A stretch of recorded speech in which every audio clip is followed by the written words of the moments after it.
Welcome to this channel and another in a series of videos surrounding the NanoVNA. But today we're not going to talk directly about the NanoVNA or show how to use it. We're just going to use it to show how to work on antennas. What I've got here is an antenna that I just finished building. It's a quarter wavelength antenna at 915 megahertz. And we'll investigate the input impedance. You can actually see that on here. And if you're familiar with the other videos on NanoVNA, you know this is a Smith chart. And I don't know if you can read it, but I'm going to read this out. It says it's 61 minus J 2 ohms. So that's pretty close to 50 ohms. This is a pretty decent antenna at 915 megahertz. How do we get it? Well, you can see some numbers here. I entered the formula for wavelength, which is roughly 3 times 10 to the 8th divided by the frequency. And so 3 times 10 to the 8th divided by 915 times 10 to the 6th, and I got 0.328 meters. And then divided by 4, because this is a quarter wavelength antenna, and I got basically 8.2 centimeters. All right, so what we're going to do today is talk about how this antenna works, what its input impedance is at this frequency, but also at other frequencies. And then we'll finish with looking at an antenna tuner. Now, this antenna tuner cannot go to 915 megahertz. This is for the lower ham bands up to, I think, 6 meters. But we're going to investigate the tuner because that illustrates some of the basic theory of antenna design and measurement. Now, designing and building antennas is relatively easy, and measuring them is made easy now with the NanoVNA. So very quickly, what I did to make this antenna, I've got a circuit board. It has a ground plane on the back. I have a little U.FL connector here, which is suitable for using the NanoVNA with it. And I just created a piece of wire coming up from the ground plane. The wire's attached to the center lead, and the ground plane's attached to the shield of the coax, of course. So let's get to a little bit of that theory. This is a handout that I gave in a class I used to teach on radio design. And you can see here the half-wave dipole. And so the distance from tip to tip is roughly half a wavelength at the frequency you're dealing with. Under that condition, theoretically, the impedance of the antenna is 73 plus J0. That means it's 73 ohms resistive.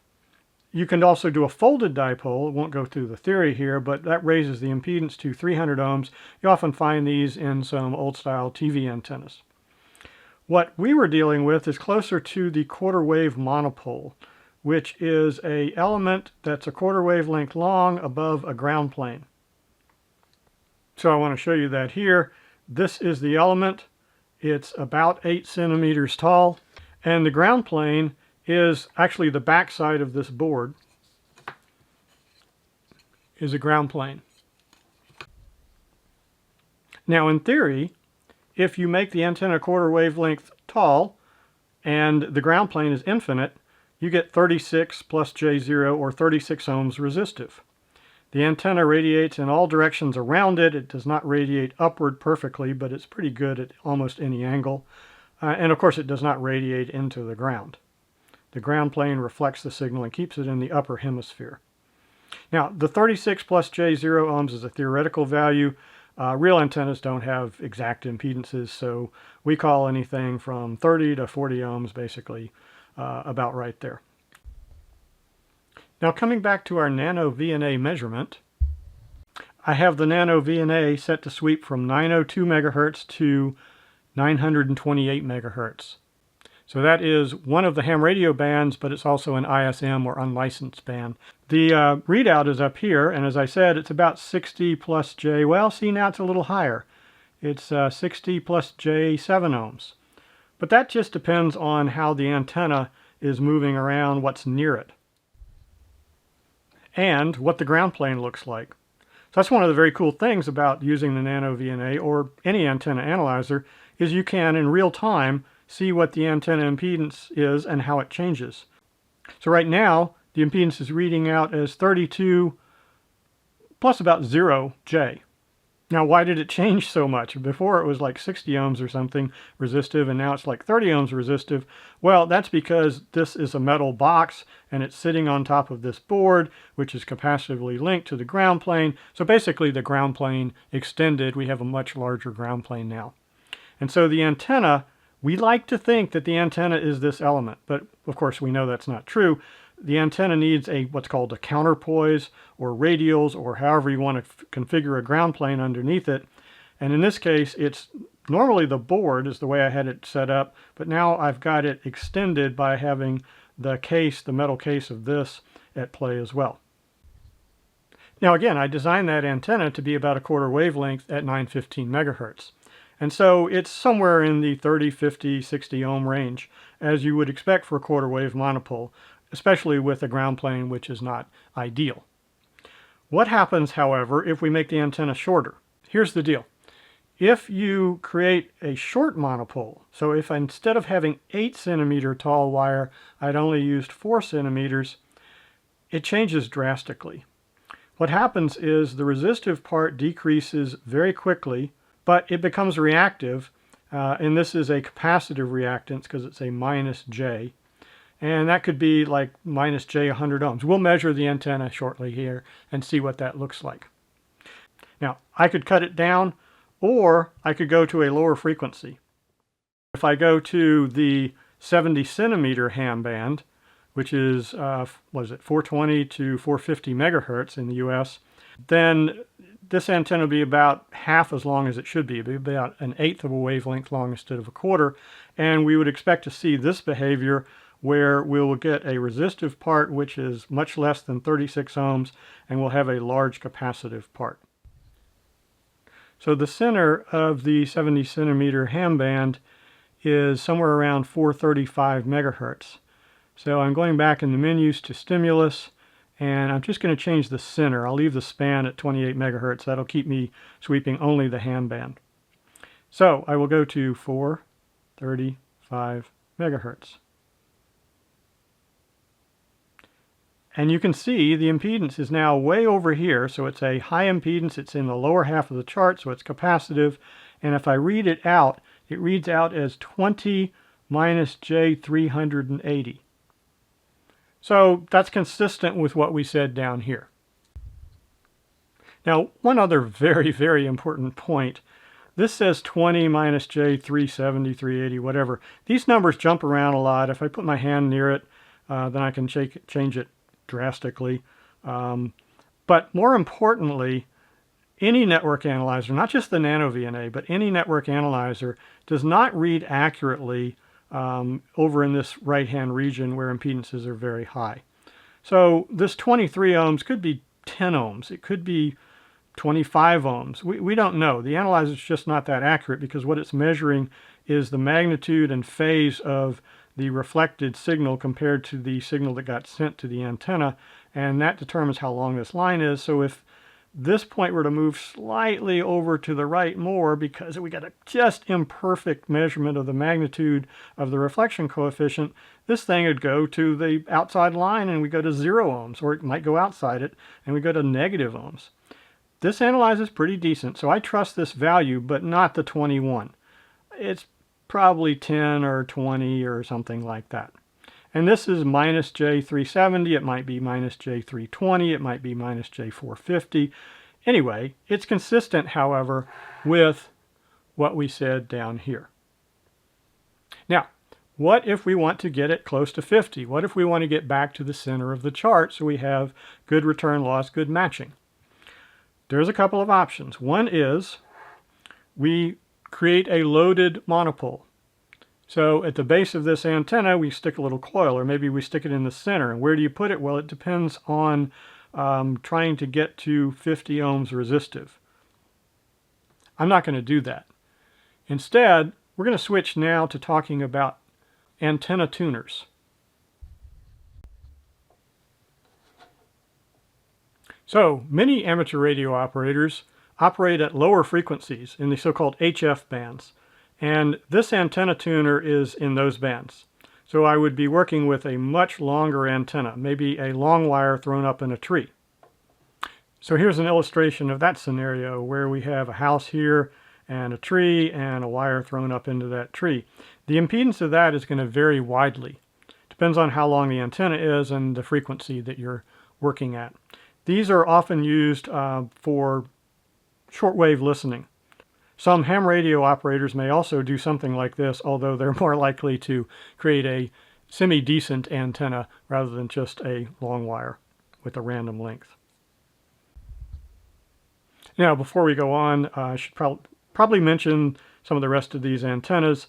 We have a loop antenna, and you can actually make a loop which is electrically kind of small and resonate it with a capacitor and achieve a good antenna. That's what's used inside key fobs that you use for your car, for example. This is a ferrite core loop antenna that you would use at much lower frequencies so that the antenna itself doesn't have to be physically big. And this is a microstrip patch. I'm not going to go into that. And there are other types as well. You can look them up on the web, read Wikipedia pages, and so forth. I'm going to concentrate on what to do when your impedance is not what you want it to be, and you want it to be, say, 50 ohms, and how do you change that? So to change the impedance and make it closer to 50 ohms that your radio really wants to see, you might have an antenna tuner. This is from MFJ. It's a model MFJ-945E. It has 3 controls. There's an inductance here that you can vary, and then there are 2 capacitances that you can vary. And we're going to delve inside this thing and see how it works. In addition, these tuners often have a meter on them which shows you forward and reflected power. Let me turn this around so you can kind of see inside it. So remember, there's 2 variable capacitors and 1 variable inductor. The variable capacitors are here, and the variable inductor is basically a switched thing. There are many taps on this inductor, so you can get just the inductance from here over to here by one position of the switch, or from here over to make another turn, and then there's one a little bit further down, so that's more turns, and you can select the number of turns. And in this particular antenna tuner, which is the lower power one, they have a ferrite core down here which allows them to get even higher inductance than you would be able to get in such a compact, portable antenna tuner. So here's the back side. This one's labeled transmitter, this one's labeled antenna. We will look at the schematic and understand that in a moment, and there's a ground connection there for safety ground, etc. Also a connector for lighting up the meter if you want that. You don't have to. The meter is driven by these circuits here.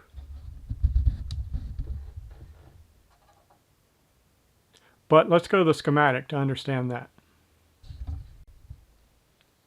So this schematic I downloaded from the MFJ website, and you can go to their website for that particular meter and find the manual and find the schematic yourself. Here is the antenna and transmitter connectors on the back, and if you have a switch in the configuration shown, then these 2 connectors are just connected straight through. They call that bypass mode. However, if you push the button in to change the position, these switches go up to, of course, here and here, and then you're running through this circuitry over here. That's the tuning circuitry. The metering circuitry is what's left down here, and it's very clever.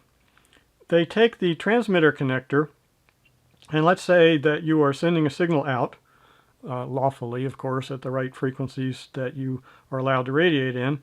Let's say you're sending a signal out.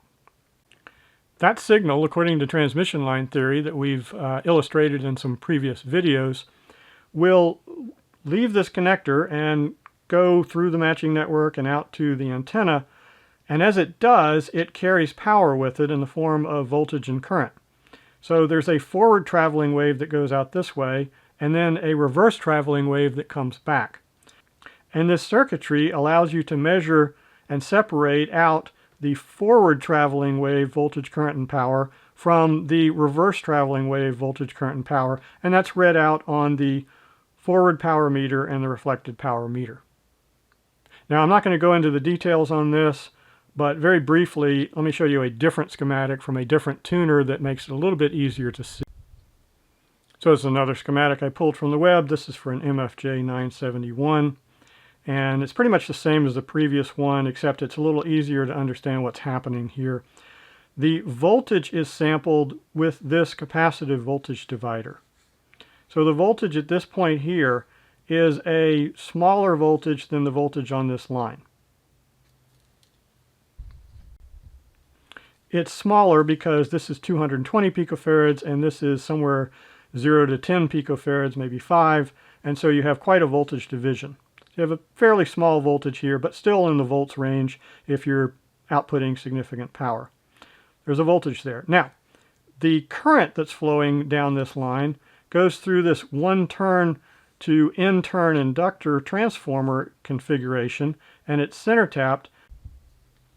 And I've added some plus and minus signs here to illustrate that for a given current going through here, we generate a voltage from the center tap to the outer right-hand side or the center tap to the left-hand side, and they're in opposite polarities. Now, I don't know if I got the polarities right here for a given current going this way. I don't care about that. The point is that you've got a voltage over here on the left, and as you go from the center tap to over here, this voltage adds to it, whereas if you go from the center tap to over here, this voltage subtracts from it. And that's the way, if you work through the math and think through it enough, you can understand that that's how they're able to separate the forward and reverse power signals. But I want to talk about and illustrate with the NanoVNA what's going on here. This is the matching network. And what most of us learn to do, and even after we know how it works, we just fiddle with these knobs until we get a good match. Now, we get smart about it over time. We write stuff down, we think about it. But I want to show you, using the NanoVNA, how this stuff actually works. So first, let's look at the unit again and notice that the capacitor knobs are labeled 0 through 10 on each side. And the inductor knob is in letters. Now, the question is, what do those numbers mean? Well, they're basically logging numbers, so you can write down settings and come back to them when you come back to a particular frequency. But let's see what they are in terms of capacitance. Is 10 more capacitance than 0? Well, maybe not. So right now I've got it set on 10. We come around here and look at the plates on the variable capacitor, and they're not meshed. So that's actually minimum capacitance. Now if I come around and mesh them fully, of course it'll be the opposite. The setting is now on 0. So why do they label them 0 to 10? My guess is that the 0 setting is for the lowest frequency use and the 10 is for the highest frequency. So they're frequency setting numbers more than capacitance value numbers. The same is true if you look in here and figure out what they're doing in terms of the switch and the tap points. The same is true over here. A is actually the highest amount of inductance, and L is the lowest amount of inductance. So here it is in the simplest form. It's a T matching network because the components form a T shape. The goal is to take whatever the impedance of your antenna is, in this case I've labeled it R antenna minus JX antenna, and transform that into typically 50 ohms. We do that by adjusting these knobs. But what is going on? What are we actually doing? Well, that's not an easy question to answer, and we're not going to really illuminate that too well in a couple of minutes here in this video. I have created another video that hopefully one of these days I will get uploaded using PowerPoints, and it goes into some math, and it really shows you what's going on and how it works. But just as a quick preview of that, here is the T matching network decomposed into two what are called L matching networks. Now, stay with me here. I'm going to keep this really short, and then we're going to get back to using the NanoVNA. I've labeled some values here, but in the spirit of not getting into the math and saving that for later, a different video, I'm just going to talk about essentially what's going on. Over on the right-hand side is the antenna, and I've illustrated that using a 20 ohm resistor. Now, it might have some capacitive component to it, but you can do what's called absorb that into this capacitor inside the matching network unit inside the tuner. And so we kind of trade that out, whether it be out here or here. We can adjust this one to make it the same effect. So I'm just got 20 ohms here. And all that happens is the matching network is an L matching network first. And so an L matching network, as we'll show in a future video, will take a low impedance like 20 ohms and bump it up to something higher depending on the component values. Now this only happens at resonance, and we're going to see this resonance at play when we pull out the NanoVNA here in a second. So what this L matching network does is it's able to transform a low resistance up to a high resistance. In this case, for these numbers, it'll be about 2,000 ohms. And if you build it the other direction, an L matching network over here, you can convert from a high resistance, like 2,000 ohms, down to a low resistance, like 50 ohms. Well, this is 50, that was 20, so you'd not be surprised that the reactance values for the capacitor and inductor here are going to be a little bit different than that. But essentially, you're going from 20 up to something big, and then from something big back down to 50. This is different than what's physically in the unit because there's a single inductor. However, we know that inductors combined in parallel are like resistors combined in parallel in the sense that you can replace them with a single unit. And that's what goes on. Okay, let's come back to looking at the tuner unit itself and playing with it using the NanoVNA to measure the impedances. We are not going to use this meter here because the NanoVNA only puts out about a milliwatt, which keeps us safe. I've also put the lid back on. You should definitely have that on if you're using a tuner with a real transmitter for safety purposes. I put it on because it changes the tuning a little bit and because I needed a place to set the unit. So in keeping with the example we talked about, I went downstairs and grabbed some 20 ohm resistors and I put one on here. It's terribly well mounted. It's kind of stuck into the BNC connector, but I think it's going to be holding well enough. I've also got the NanoVNA port 1 hooked up to the transmitter port on the antenna tuner.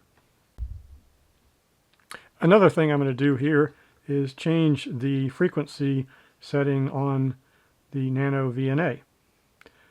Currently it's at 902 to 928 megahertz. I'm going to change it to a start frequency of 0 megahertz, which actually then goes to 10 kilohertz, which is essentially 0 megahertz. And I'll set the stop frequency to something reasonably low for this illustration we're going to do, so 5 megahertz. This unit goes up through 50-something megahertz, I think 6 meter band usage, but this will be good enough for what I'm trying to do. Now I've got the inductance set at A, which is the most inductance, and the transmitter and antenna capacitances are set at fairly high capacitance values, low numbers here as you can see. Interestingly, it goes through 50 ohms at some frequency. We need to use the marker to figure out what frequency that is. So apparently I am converting 20 ohms to something close to 50 ohms. It reads 40 and 9.92 nanofarads. Let me change that readout here to marker Smith value R plus JX. So it's actually 40 minus J10. But it is at 1.556 megahertz. And that's probably not where we want. That's not a ham band.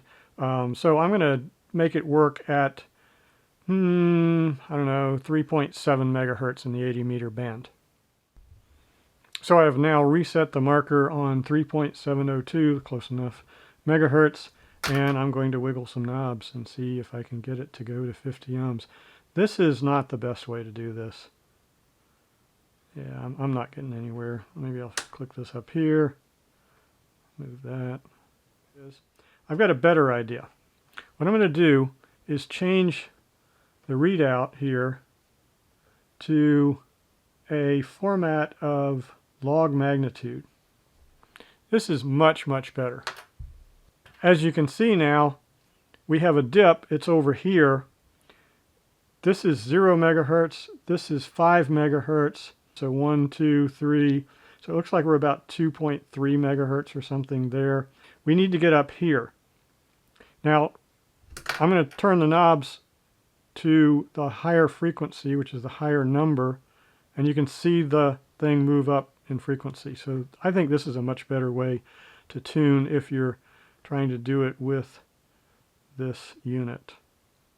So how do I know it's pretty good? Well, it's at least 10 dB down. It looks like about a 20 dB dip here. I'm not exactly where I want to be, but anything that's one division, which is, this is 0 dB return loss, or S11, this is minus 10 dB S11, or a 10 dB return loss. Anything in this region is good, so I'm basically there. So takeaway number one, if you're going to use the NanoVNA to set up your antenna, I would recommend putting it in log magnitude mode, and then you can vary these. Remember, the higher numbers go to higher frequencies. That'll move the dip up in frequency. You can also then change this, and now it's too high in frequency, so I'm guessing that I can get it to come back lower by turning these to a lower, oh, look at that. Boy, that was luck. So now I found a third setting that works. I'm now on an inductance value of D, and transmitter and antenna are on 4 and 2-ish respectively, and I've got a very nice dip there as well. So the question is which one to use? Well, an interesting subtle thing, this one is a wider dip. So that means we have more bandwidth. And in general, that's probably good, because that generally means what's called a lower Q, and that results in less insertion loss. So you have less power loss. It honestly won't make much difference in your ability to hear a station or to get out, but something to note. So now to wrap this video up, I've changed the connection on the NanoVNA. I've got port 1 connected as before to the transmitter port, and port 2 connected to the antenna port. So port 2, looking in here in the network analyzer, is 50 ohms. So I'm going to be converting 50 ohms to 50 ohms, which seems kind of stupid, but there's an interesting thing that we can look at there. So what I'm going to do is switch the NanoVNA to displaying S21 instead of S11. I think that's on trace 1, perhaps. Yeah, there we go. So this is S21 in addition to S11. And now let's try some other settings. So I'll go back to A, and I think I was having to be up here somewhere to be at 3 point whatever megahertz. Oh, that doesn't work. Let me go to B, come down a little. All right, that's not bad. So what I want, there we go. That's beautiful. So what I've got now is a excellent dip. So I'm tuned at 3.7 megahertz. And on the blue line, we can see the transfer function S21, and it peaks, of course, where that dip is. But here's the thing. It goes down at lower frequencies, and it goes down somewhat at higher frequencies. So this is a bandpass filter. So that might be something you could try doing with your tuner. Get different bandpass filter shapes. Maybe when you're in a contest and you've got people near you, maybe you need a little bit more front-end bandpass filtering. I don't know. Hopefully the radio has enough. But that's something you could do. I'm going to go to a different setting and bring these back down. And you can see the bandpass shape is now wider. I don't know if you noticed, but the insertion loss, we're now at 1.46 dB, 1.5 dB. We had a little bit more earlier. So when the bandwidth is broader, you have less insertion loss. So that's a good thing. All right, I think I'm going to wrap it up here. I did promise to perhaps in the future do a tutorial on how matching networks really work. So we'll see. I've got a PowerPoint. I just still working on it. Thanks for watching.